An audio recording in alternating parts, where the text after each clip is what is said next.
trip to Florida after you met Ron Bellatier, did your instincts, did something go off in your head? When you left that trip, did you feel, or during that trip, did you feel uncomfortable being there with him? Did you get that sense of, this guy's not quite... I was uncomfortable. I didn't even know it was Ron Bellatier. I knew, he told me it was somebody who was convicted in Hazleton of a minor drug offense. I was uncomfortable with that. One of our judicial canons is to avoid the appearance of impropriety. That's clear. That's clear. And that appearance of impropriety is one where I don't think a judge should be associated with a convicted drug dealer. I'm all for rehabilitation, and I hope people rehabilitate themselves. That's one of the objectives of the criminal justice system.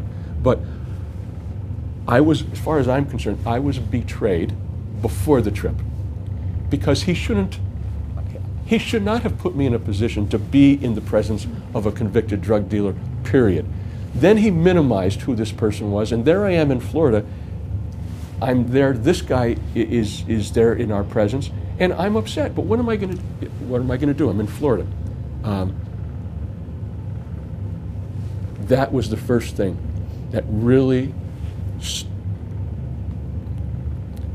started my reanalysis of my conduct. Was it the first thing? Really the first thing, or was it the kind of the final thing that was the turning point then in your relationship with him?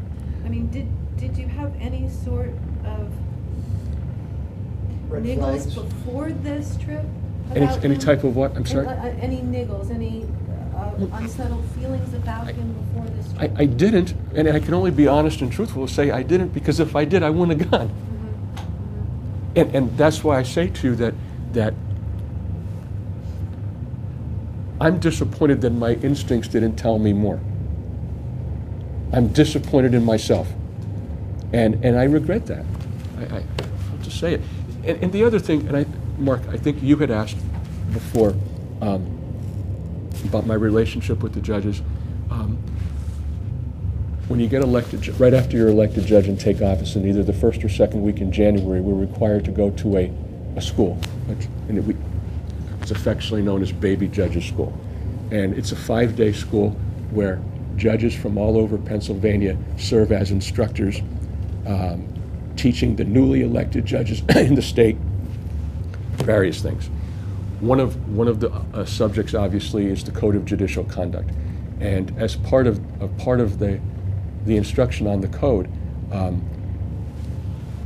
we were talked about how relationships that we had as lawyers may well have to be curtailed or changed when we come on the bench. Specifically, lawyers often are friends with lawyers. They socialize with lawyers.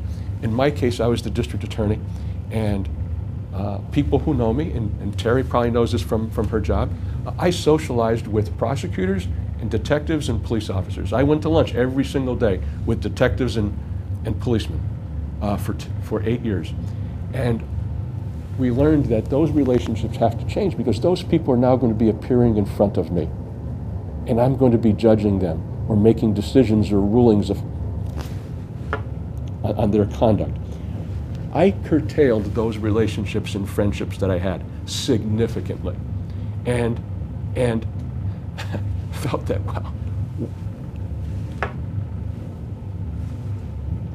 our relationships with other members of the bench, that would be pretty good. They're not going to appear in front of me. They're my colleagues. There can't be no impropriety of judges, of being friendly with judges, and to a degree socializing with judges. And that's really where that socialization, I think, started. That's just a further answer to your prior question, Mark.